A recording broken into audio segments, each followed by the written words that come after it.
others.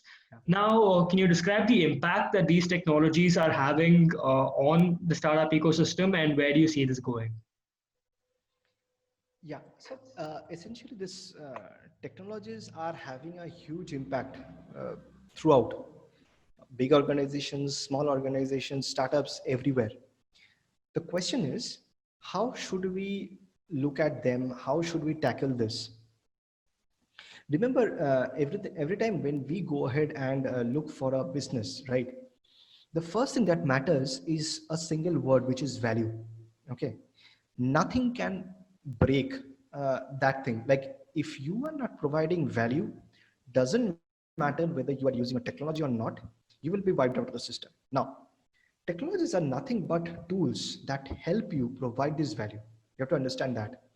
And as you said that, I'll actually say that there are quite a lot of technologies like data analytics, machine learning, artificial intelligence, Internet of Things, as you said, blockchain, cybersecurity, then extended reality, additive manufacturing, synthetic biology.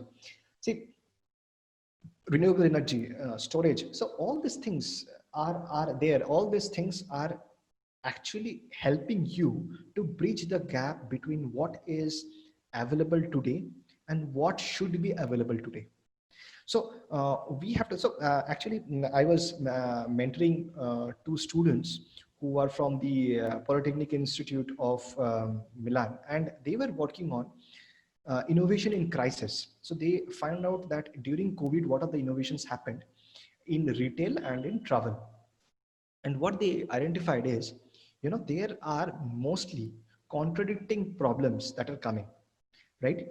And people are coming out and solving those contradicting problems. And when you come out and solve contradicting problems, you essentially create a very novel business. Otherwise, what happens is if you're copying something and going ahead and doing another version of it, you can do incremental innovations. But if you want to create a groundbreaking innovation, you have to solve a contradicting problem. What is contradicting problem? It's something like this. So when one of these students, she was working on retail, and she said that, you know, the people I did primary research with, they said that I love to go to the shopping mall because I can take my friend with me, and she can actually suggest what I should be buying. And sometimes I'm confused. I don't know what I should be buying. Now, this retail store, they are not allowing more than one person to enter. So how do I do that? What do I do? Now I can call, I can do a video call and get things, but that person is not able to realize exactly how it will look on me and all those stuff.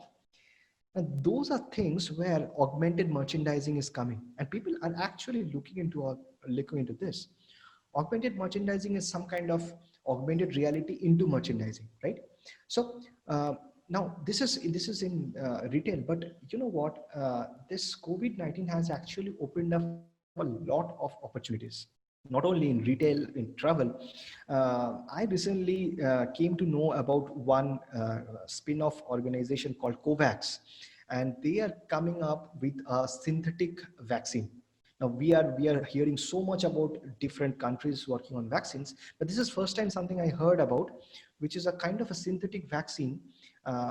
Is and Some people who are evangelists and all, they are saying that the effectiveness of that vaccine is going to be better than any other vaccine. Now all these things are going to be there. All these things are a part of it. What we have to think that what is the current challenge and how things are getting integrated in it. We are in a Zoom call right now, though we none of us, I guess, are using any virtual background, but most of us are using virtual background, right? Working from home has increased all these things where the virtual background is essentially a kind of augmented reality, right? It's a mixed reality. Actually, it's not augmented, it's mixed reality, but a part of extended reality, right? So um, other facts of cybersecurity also has become very important during this time. Now, where are we heading to? What is happening? What is happening is, if I give you an example from healthcare, tell me one thing. In healthcare, we call it healthcare, right? But essentially, what is healthcare? Healthcare is a kind of a what happens in healthcare? If I am not well, I go to a hospital, right?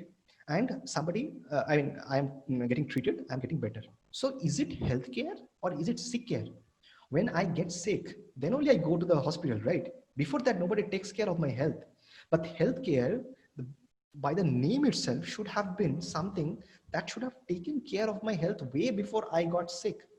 So it's more of a proactive medical system that should have been there. And you know what? It's getting made now. We are getting those kind of sensors inbuilt clothing, which are specifically designed for a different type of people who are prone to medical illness, and they wear it, and we can monitor the health vitals and take actions based on that. Now imagine what happens. You have to be a systems thinker now. This is very important. Systems thinker can actually see that impact of one technology results to what. So if I see that I make some innovations which essentially is not making somebody fall ill, so I am essentially ending up increasing human longevity. That's a big thing, right?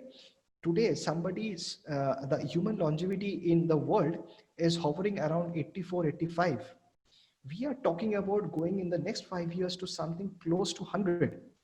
Now imagine if somebody lives till 100 years of age, you have to have products to supply them at least till 95, specifically designed products, something that they can fiddle with, they enjoy. What will be that product? What is going to be? Do any of us thought before that we have to conceive a product for somebody more than 90 years of age? We didn't. But now it's important. What kind of entertainment will be there? What kind of systems? Now, the moment we say 90 plus, the only things that comes in our mind are healthcare related products. What if that person is healthy? You have to provide them entertainment products. You have to provide them educational products. You have to provide them a lot of stuff. So that's how we need to think, and that's how technology is impacting our future.